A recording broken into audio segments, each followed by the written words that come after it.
위해서 기초를 정리해 드릴 거예요. 역시 전체 보기를 펴야 돼. 전체 보기.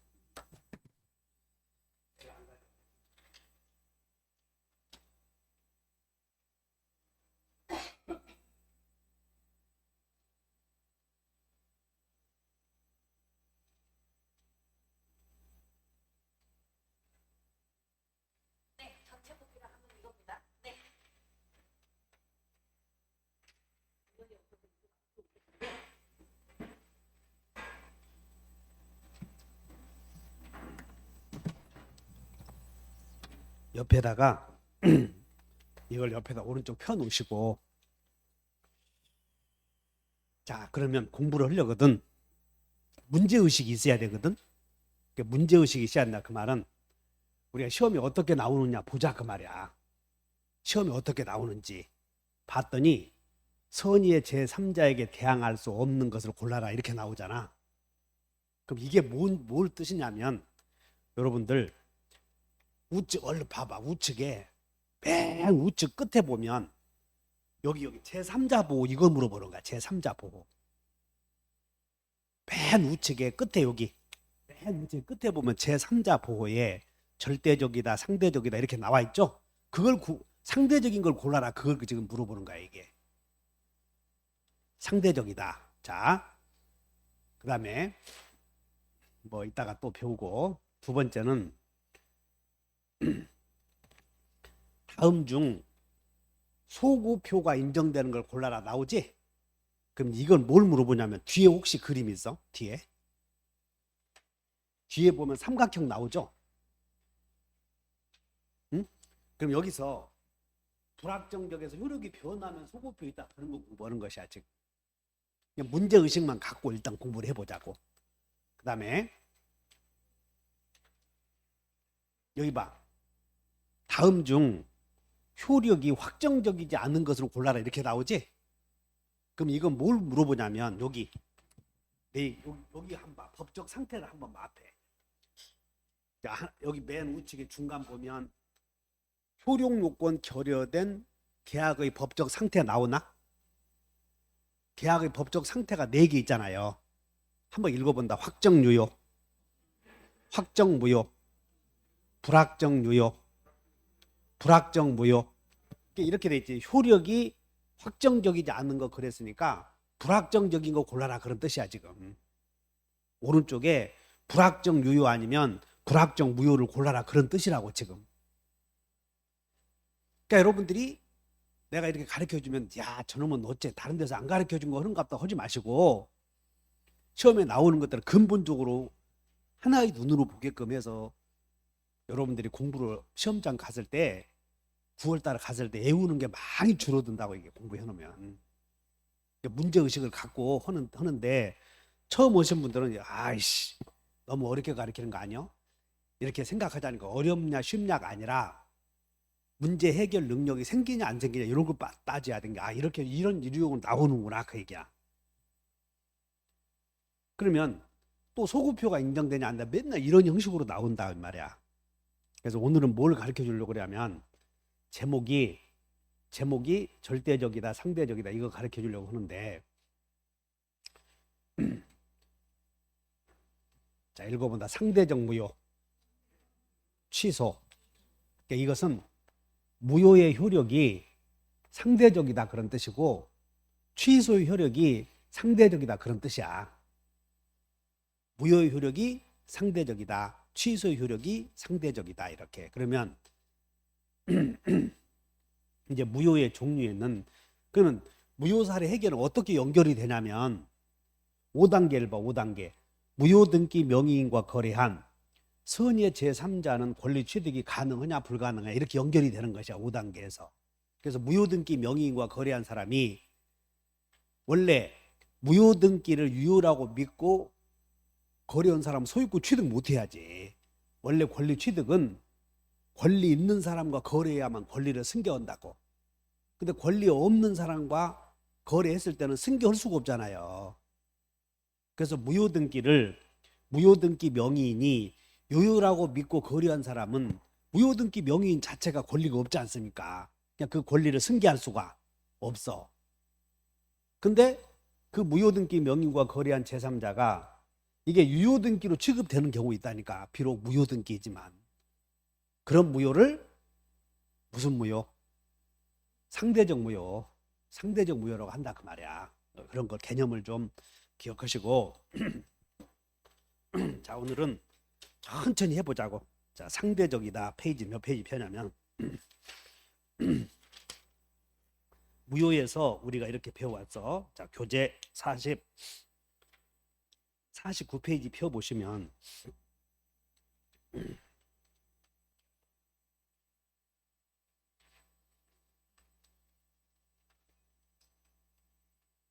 여기 봐. 제목을 보니까 효력이 확정적이지 않은 것을 골라라 그러지 않았어.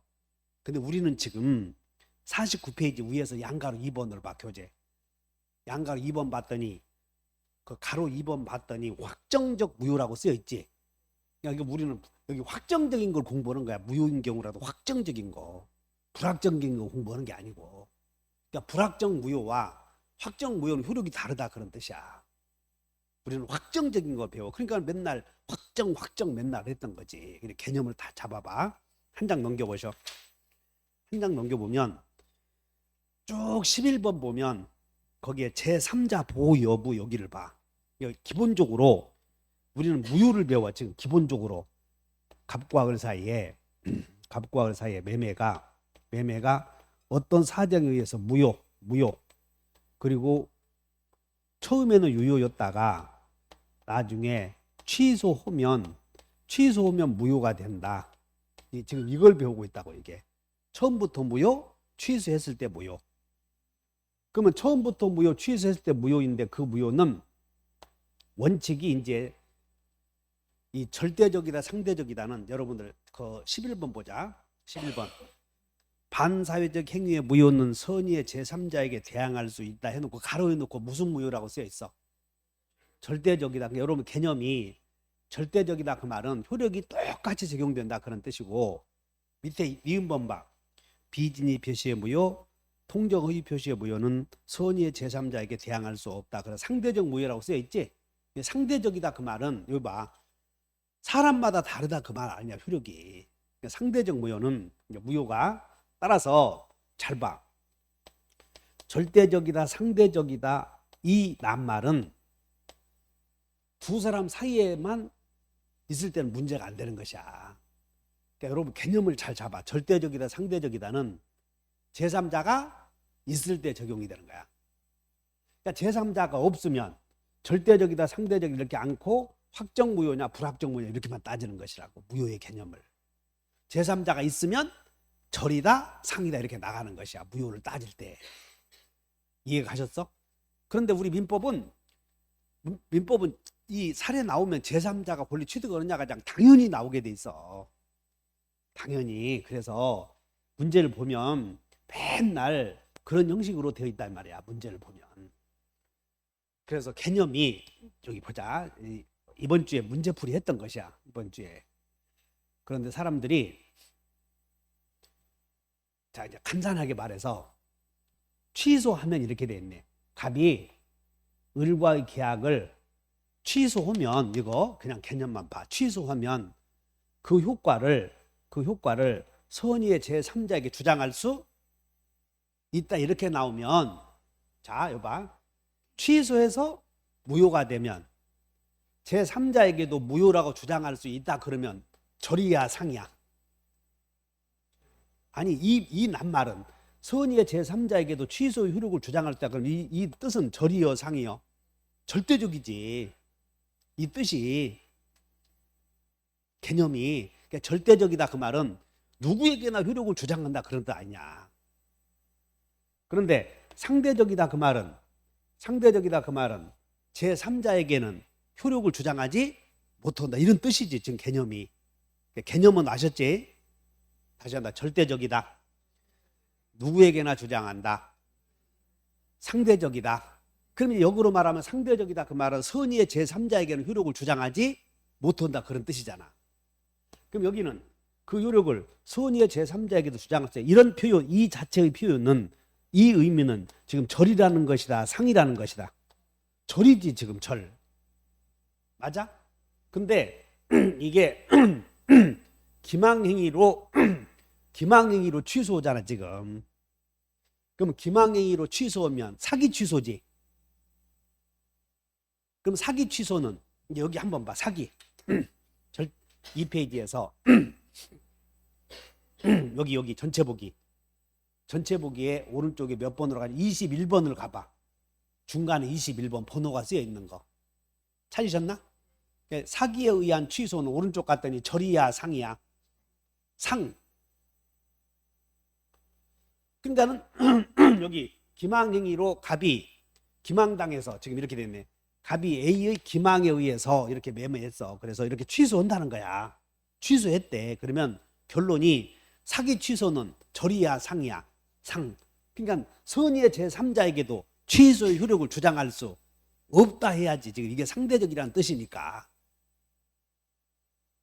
의미는 이해했나? 아, 시험이 이렇게 나오는구나 해서 이런 문제 해결 능력을 가져야 되는 거예요. 단순히 비통 착사강은 상대적이다 이렇게 애워놓고 1단계는 어쨌든 1단계가 그런 표현도 이해해야지. 다시 비통 착사강. 자, 외워본다. 상대적 무효. 그럼 취소 효력도 절대적 취소, 상대적 취소가 있는 것이야. 결론은 취소했을 때 무효가 되면 그 취소 효력을 주장한다 또는 무효의 효력을 주장한다. 의미는 같은 것이야. 이렇게 취소 효력을 주장한다, 무효 효력을 주장한다. 개념 아시겠어? 이렇게 표현을 물어본다 그 말이야. 그냥 이 말은 맞았어 틀렸어 5번은 틀렸지. 여기는 딱 제목을 보니까 기망 취소, 사기 취소니까 사기 취소는 선의의 제3자에게 주장할 수 없다. 취소 효력을. 명확해?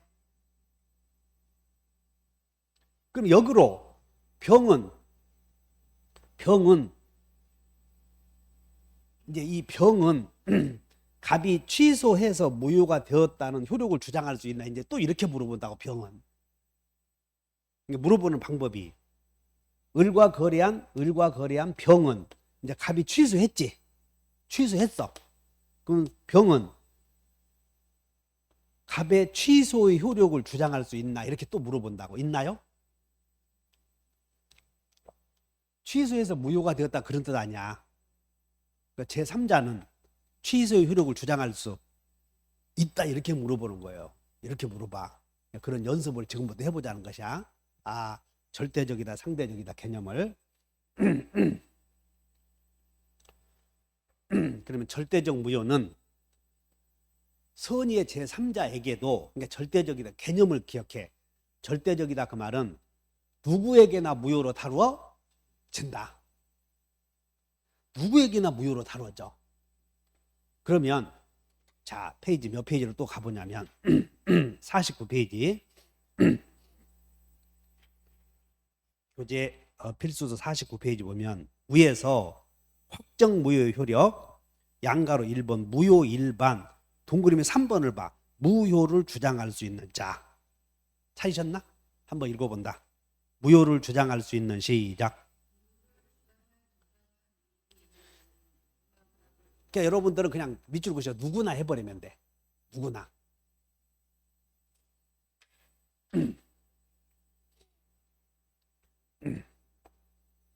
금방 예를 들었던 갑이 A의 기망에 의해서 이해해야 돼. 말귀를 이해하면 돼. 을과 매매계약을 했대.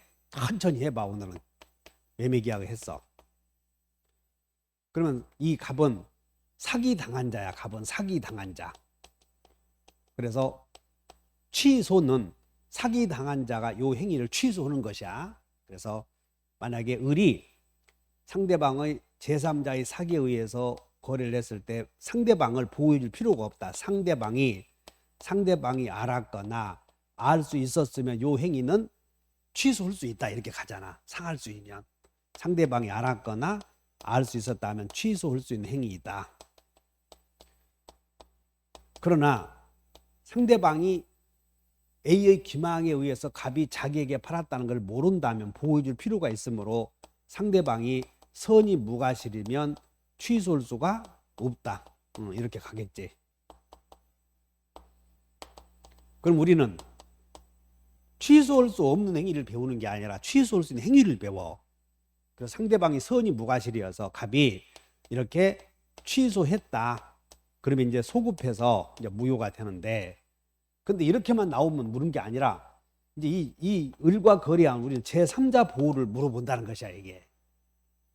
그러면 갑이 취소해서 무효가 되면 제3자는 갑을 간에 취소의 효력을 주장할 수 있다, 이렇게 물어본다고. 주장할 수. 취소해서 무효가 되었지? 그럼 누구나 주장할 수 있다니까, 무효는. 그러나 갑과 을은 병이 선이라면 제3자가 선이라면 취소했어도 취소되었다고 주장 못하잖아. 그래서 갑과 을 누구나 선의의 제3자에게는 취소의 효력을 주장할 수 없다, 이렇게 물어본다고.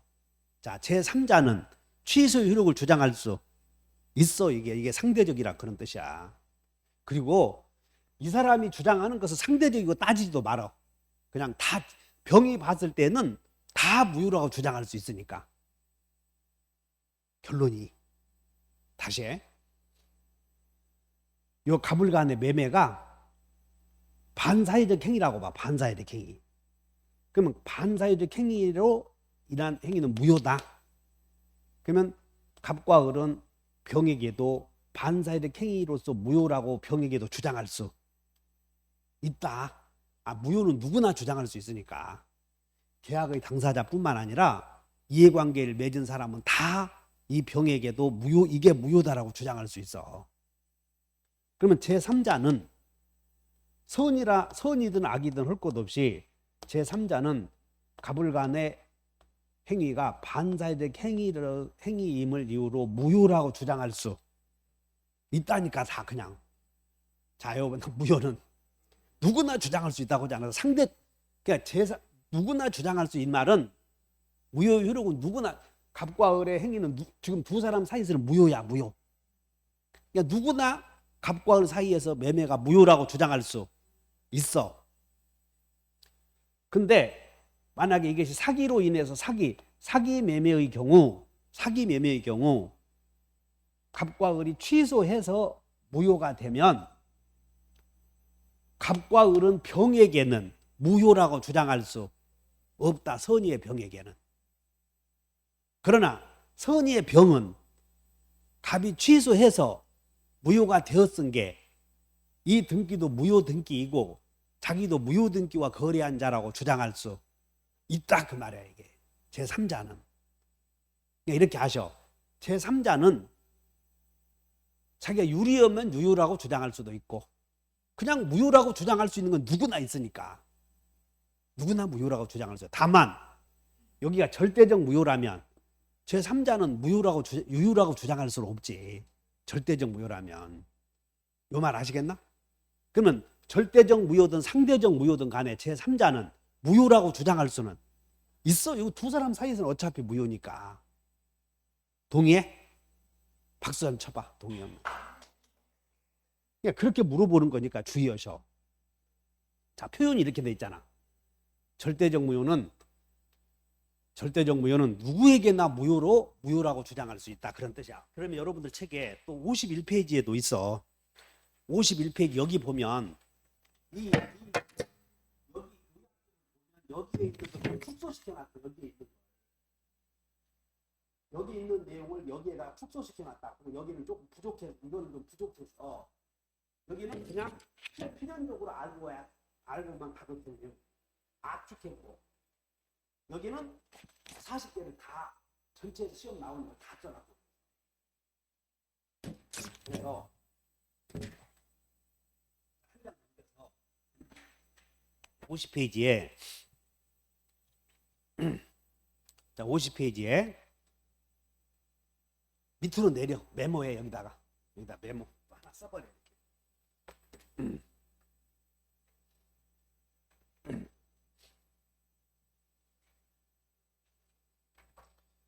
별표 해놓으시고 메모해버리고, 오늘은 절대적 무효,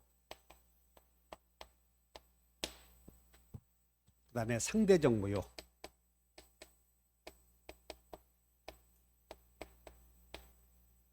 또 이것을 취소는 절대적 취소와 상대적 취소.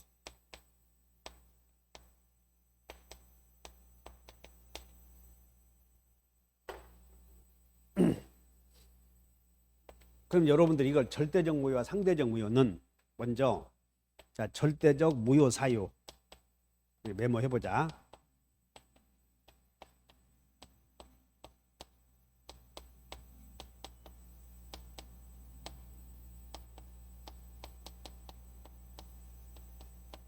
그 다음에 절대적 무효 사유와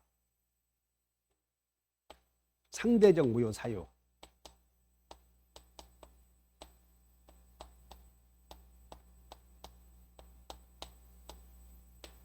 취소로 말하면 상대적 취소다 이렇게 말하지. 절대적 무효 사유와 상대적 무효 사유는 이제 여러분들이 이제 기억하고 있잖아. 그러면 절대적 무효 사유는 기억 못하면 절대적 무효 사유가 발생은 어디서 생겨? 발생은 절대적 무효 사유의 발생은 당사자 목적에서. 여기에 절대적 무효 사유는 당사자와 목적에서 생기다. 그 말 알아들어? 당사자에서 무효인 경우, 목적에서 무효인 경우가 절대적으로 가. 그래서 발생 사유는 어디서 생겨? 또 목적에서. 그러니까 당사자에서 무효이면 절대적, 목적에서 무효이면 절대적. 이게 원칙이지. 그 다음에 상대적 무효 사유는 어디에서 생겨? 의사표시. 그러니까 민법은 당사자, 목적, 의사표시만 갖고 하는 거니까 파생만 잘 공부해봐. 그러니까 여러분들이 성립요건 죽도록 외웠어도 이렇게 연결이 안 되면 내가 이 얘기 하잖아. 민법은 어영부영 하면 50점 맞고 말아버린다는 고생만 죽도록 하고 그렇게 이게 쉽지 않은 거라고 처음에. 그러니까 여러분들이 처음에 딱 공부하면 그것이 아는 게 아니고 민법은 전체를 연결하고 있어야 한 문제가 풀려. 그러니까 그렇게 하시고 기초. 그러면 뭐만 하는가? 출발점이 당사자, 목적, 의사표시가 출발점이구나. 거기서부터 가치 판단을 시작하는구나 생각해야 돼. 그러면 정리하는데 이제 우리는 확정적 무효와 절대적 무효는 개념이 다른 거지. 확정적 무효는 두 사람에게만 적용될 때, 절대적 무효는 제3자가 있을 때 이렇게. 확정적 무효는 제3자가 없을 때 당사자 사이에서만 적용되는 효력. 절대적 무효는 당사자 사이에서 적용돼, 제3자가 있을 때 적용돼. 그렇게 개념이 확장되는 것에 불과해. 그럼 어디? 확정적 무효와 대비되는 개념으로 불확정 무효도 있을 거 아니야. 그럼 불확정 무효에도 절이냐 상이냐 나눠져 안 나눠져? 나눠지지. 불확정 무효도 제3자가 나타나면 절대적 무효다 상대적 무효다 나타나는 거예요. 개념을 잡아. 여기는 당사자에서, 여기는 제3자가 나타났을 때. 설득돼? 그래서 일단 절대적 무효 사유는 당사자, 목적, 의사표시에서 생기는데 당사자에서 무효가 되면 그냥 절대적 무효야. 그 다음에 목적에서 무효가 되면 절대적 무효. 그런데 목적에서 특별법의 목적이 있었잖아. 특별법에서 나온 데 애워본다. 명의신탁, 토지거래 허가 없이 한 매매. 거기는 민법에서 무효 사유가 아니고 특별법에서 인정하는 무효 사유야 이게. 즉 무슨 얘기냐면 여기 프린트를 한번 보면 지금 몇 번을 보냐면 12, 13번을 봐. 토지거래 허가 없이 한 매매와 그 다음에 그 11번 명의신탁 나오지? 이 명의신탁이나 토지거래 허가 없이 한 매매는 민법에서의 무효 사유가 아니고 특별법에서 무효 사유야. 특별 효력 규정에 반하는 특별법에. 그래서 써봐 거기다가 토지거래 허가 없이 한 매매는 특별법, 명의신탁 약정도 가로에 놓고 특별법 이렇게. 순전히 민법에서 온 무효사유가 아니다 그 말이야. 거기는 특별법에서 인정하는 무효사유야. 그러니까 이 목적이라도 특별 민법에서 인정한 단순히 민법에서만 인정되는 목적에서 무효사유로 하면 절대적인데 특별법에서도 인정하는 목적에서 토지거래 허가 없이 한 매매는 특별법인데 민법에서만 나오면 그냥 절대적 무효인데 특별법에서 인정하는 토지거래 허가 없이 한 매매와 명의신탁은 부동산 실명법에 반해서 무효거든. 그래서 이 명의신탁은 목적에서 강행법규에 반해서 무효이지만 그렇게 따진다면 절대적 무효 사유가 돼야 돼. 근데 여기는 특별법에서 인정하는 명의신탁은 특별법에서 효력이 상대적이다 그렇게 쓰여 있는 것이야. 그러니까 명의신탁은 원칙이 절대적이어야 돼. 원래 목적에서 무효니까 이렇게만 놓고 본다면 절대적 무효가 돼야 되는데 예외적으로 특별법에서 명의신탁은 절대적 무효다, 상대적 무효다. 그렇게 개념을 잡는 거죠. 아, 명의신탁의 무효는 상대적이구나 이렇게. 그러면 민법에서의 상대적 무효는 그냥 선의의 제3자를 보호해주고 있지만 특별법 명의신탁에서 상대적 무효는 거기는 선악불문하고 보호해줘. 명의신탁에서 상대적 무효는 선이야 선악불문이야? 그렇게 기억하시면 돼. 선악불문. 민법에서의 비통 착사강에서 무효는 선의의 제3자에게는 유효로 다뤄진다. 그러나 명의신탁에서의 무효는 선이요 선악불문 유효야. 개념이 좀 재평? 진짜야? 그러면 우리 요 명의신탁이 우리 시험 범위에 나오는데 저 특별법에 나오는데 한번 보고 가자고. 천천히 오늘 이것만 하고 갈 거예요. 많이 하고 가서 어렵다고 해서 인기가 없어지니까 안 되겠어. 자, 페이지 몇 페이지냐면 저기 158페이지를 펴보셔.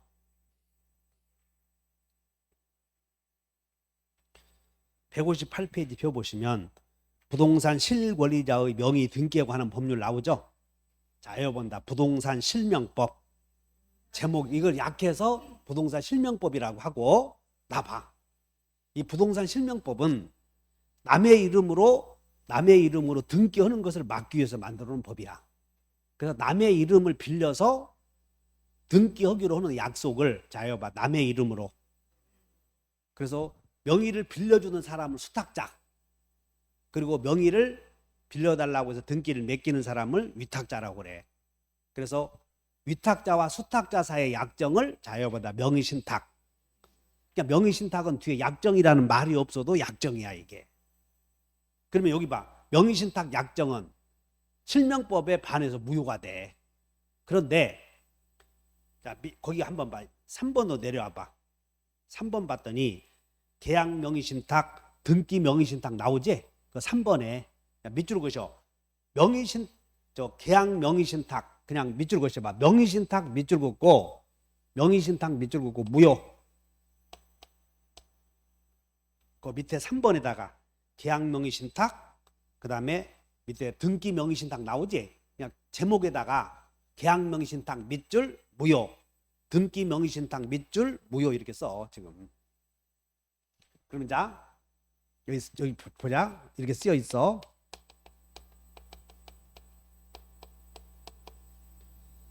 그 물어본다 이제. 그래 명의신탁은 무효라면, 응? 무효라면 여러분들은 그 무효 사유가 당사자, 목적, 의사표 셋 중에 하나밖에 없어. 민법은 무효 사유가. 그러니까 무효 사유가 막 5만 가지. 여기는 많이 이렇게 써 있지만 무효 사유는 결국은 당사자, 목적, 의사표시밖에 없어. 그러니까 여러분들은 계약 명의신탁 무효라고 했다면 이 무효가 당사자에서 저촉이 되는가, 목적에서 저촉이 되는가, 의사표시에서 저촉이 되는가 따져야 돼. 어디에서 문제가 생겼어?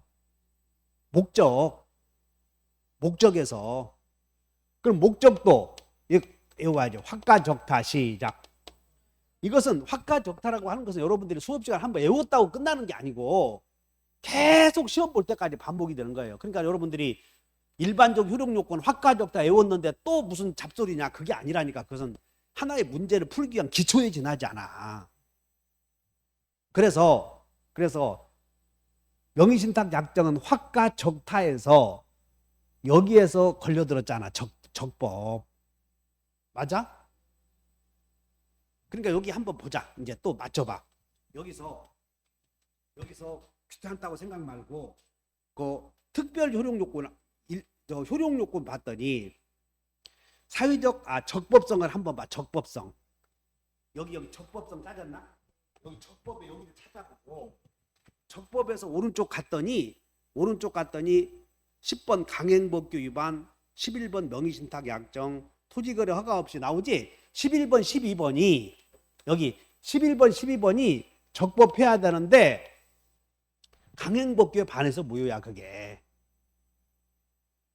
강행법규. 그리고 구체적으로 말하면 거기다가 어디다 쓰냐면 꺼내서 이제 명의신탁 약정에다가 가로해 놓고 토지거래 허가 없이 한 매매에다 가로해 놓고 효력규정 쓰는 거야. 효력규정에 반해서. 강행법규라도 우리 배웠잖아. 강행법규는 이게 그냥 구분이, 강행법규는 단속규정도 있고 또 뭐도 있었어? 효력규정이 있었지. 그러면 단속규정은 한번 외워야 돼. 우지기가 무전을 생략했다 이런 거. 어떤 분들은 야 네가 말을 너무 압축해서 모르겠다 그러지 마시고 따라와. 그래야 좋은 방법이잖아. 강의는 한 번 배워서 절대 모르는 거예요. 배웠던 내용들을 계속해서 반복해서 여러분 터득해야만 70점 맞는 거라고. 터득 못 오면 죽도록 인터넷에서 공부하고 있죠. 밑줄 긋고 50점 맞고 끝내버려. 이게 그 공부한 효력이라고. 최소한. 근데 그 단계를 못 넘으면, 즉 뿌리를 밝혀가면서 못 넘으면 안 돼, 해결이. 그럼 내가 왜 이것을 밝혀주냐면, 명의신탁에서는 갑이 을에게 명의신탁을 해서 이렇게 등기해 놓으면 소유자는 무효등기 명의인에게 물청 행사하느냐 그거 따지려고 그러는 거야. 여기는 봐. 사회적 타당성이 없는 경우에는 반사회적 행위를 한 사람은 반환 청구 못 한다. 생각나?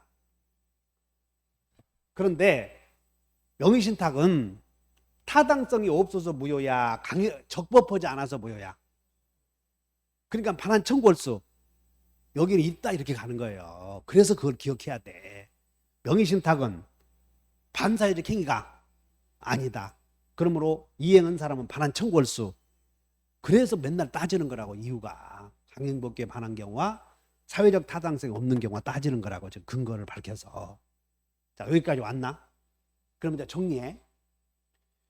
명의신탁은 목적에서 적법하지 않아서 무효다. 그러면 적법하지 않아서 무효이면 지금 절대적 무효가 돼야 되는데 실명법에서는 절대적 무효라고 쓰여 있어. 상대적이라고 쓰여 있어. 그래서 실명법에서는 상대적 무효이기 때문에 제3자는 선악불문하고 권리를 취득한다 이렇게 물어보는 거예요. 밑으로 내려와 봐. 여러분들 책에. 자, 158페이지에 그 등기의 효력에서 등기는 무효등기라고 쓰여 있지. 그리고 가로에 놓고 여기 봐. 여기 가로에 놓고 절대적이라고 쓰여 있나요? 상대적이라고 쓰여 있나요? 상대적이라고 쓰여 있잖아. 가로에 놓고 무효등기 해놓고.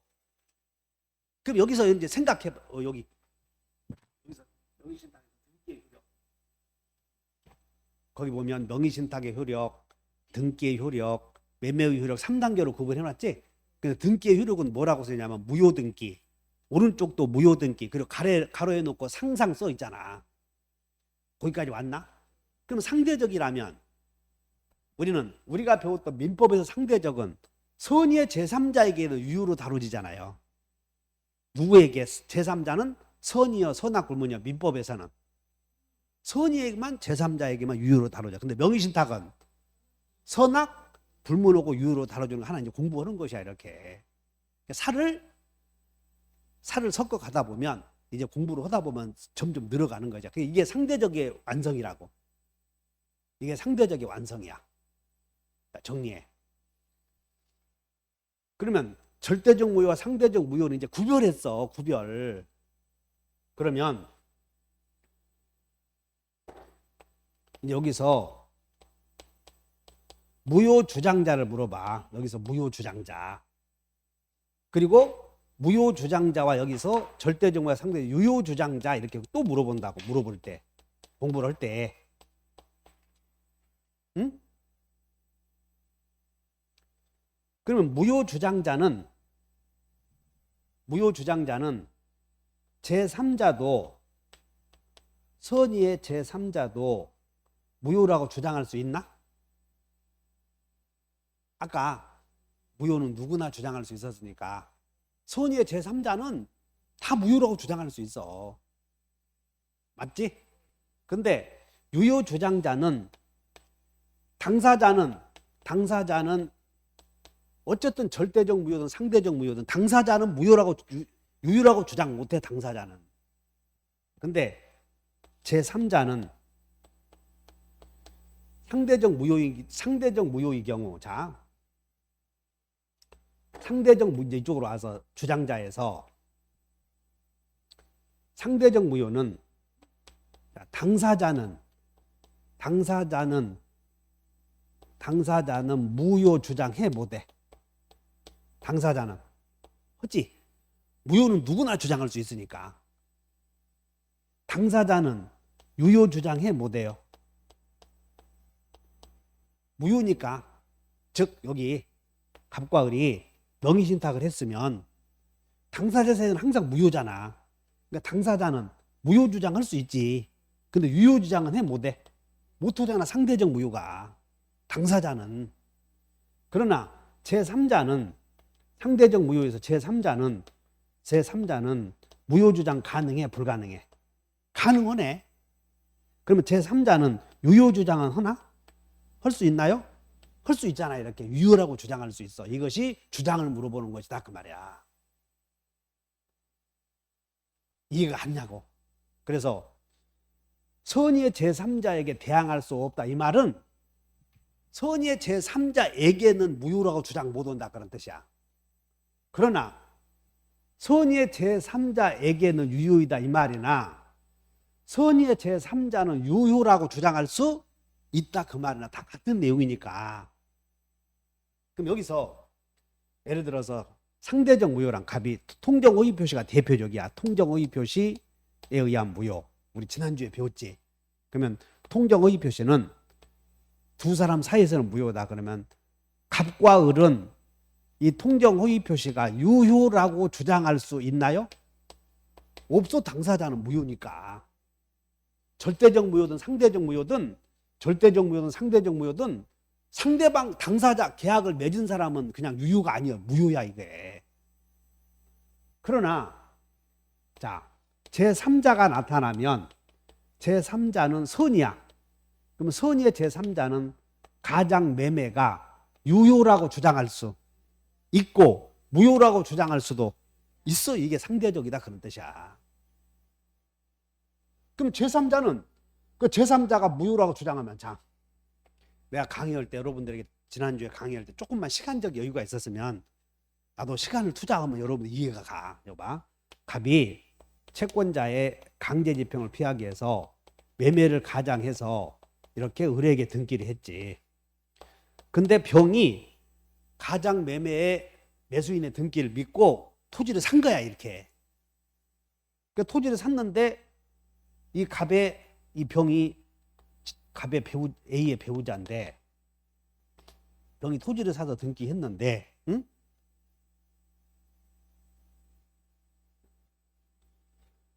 가장 매수인의 등기를 유효 등기라고 속아서 샀다 그 말이야. 유효 등기라고 속아서 샀는데 등기해놓고 보니까 땅값이 올라가겠어 떨어지겠어?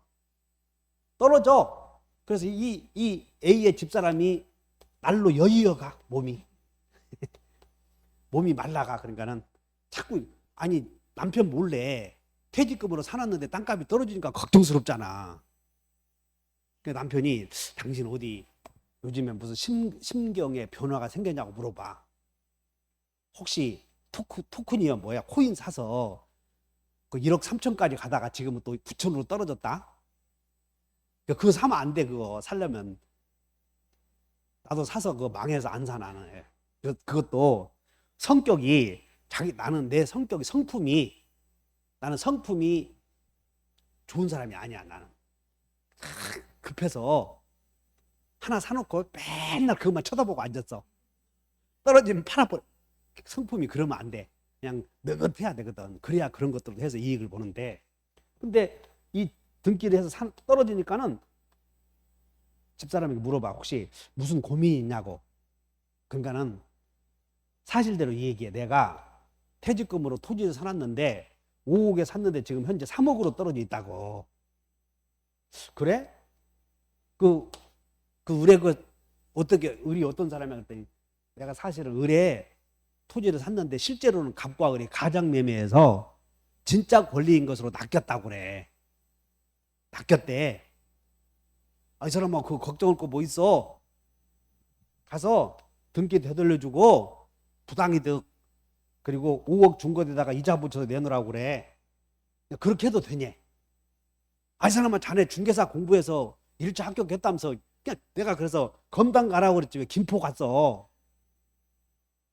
즉 이 말은 제3자는 가장매매가 유리하면 유유라고 주장해도 되고 불리하면 무효라고 주장한다고 해서 애초에 무효인데 무슨 상관이냐는 거야.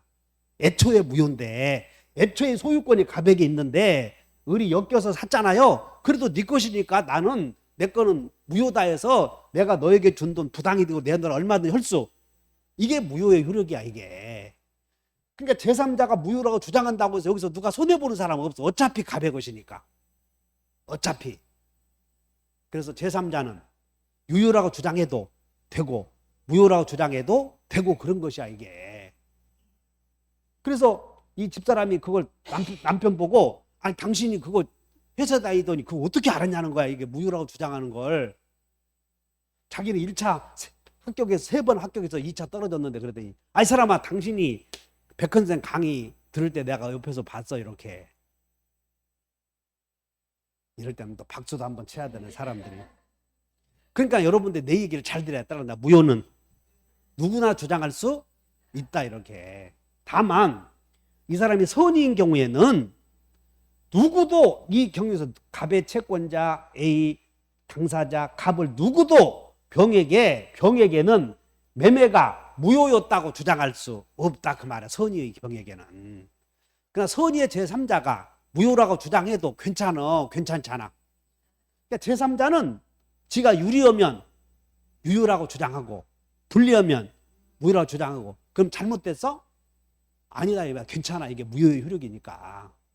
그러니까 여러분들이 내가 시간 있을 때 강의할 때 그렇게 해주면 좀 여유가 가겠지만 그렇게 그냥 해줄 수가 없잖아 이거. 옛날 얘기 해가면서. 자 여봐 무효는. 그래서 무효는 누구나 주장할 수 있다 이해해놓고 그래? 절대적 무효든 상대적 무효든 절대적 무효든 상대적 무효든 당사자는 당연히 무효 주장할 수 있어요. 지희끼리는.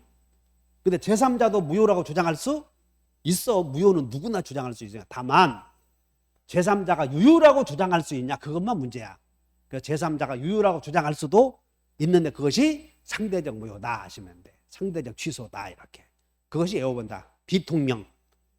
그러니까 외초부터 상대적 무효는 비진의 표시의 무효, 통정허위 표시의 무효, 명의신탁. 비통명, 비통신. 그 다음에 취소해서 무효가 되면 상대적 무효는 자 이거는 상대적 취소, 착사강, 의사표시에서 무효가 착사강 이렇게. 그러니까 전체는 비통, 착사강 그리고 특별법까지 하면 비통명, 착사강 이렇게 되는 거지. 비통명, 착사강 이렇게. 그 명의신탁은 한 문제 내 안 내? 반드시 한 문제 내는 거예요 거기서. 그래서 명의신탁은 상대적 무효지만 그 상대적 무효는 그냥 제3자에게는 유효야. 거기는 선의학이 따지 안 따져. 안 따져. 거기는 선의학이 따지지 않는다. 그래서 선의학이 따지는 것은 비통, 착사강에서만 따져. 이렇게. 선의학이 따지는 건 어디서만 따져? 비통, 착사강. 명의신탁은 따진다, 안 따진다? 안 따진다. 이렇게. 여기까지 이해가셔? 그러면 지금 여러분들 여기 들으면 이제 조금 이해했지? 근데 또 잊어먹고 또 다른 거 공부하면 머릿속에 새로운 것들이, 새로운 지식이 들어가면 충돌을 해. 그래서 아는 지식이 이제 아는 지식들이, 배웠던 지식들이, 그럼 이것만 딱 하고 문제 내면, 그러면 그것만 내고 문제 내면 100점 맞지 가서. 근데 어디에 또 다른 지식이 들어가잖아. 그러다 보니까 충돌하다 보니까 반복 할 수밖에 없어. 쉬었다 합시다.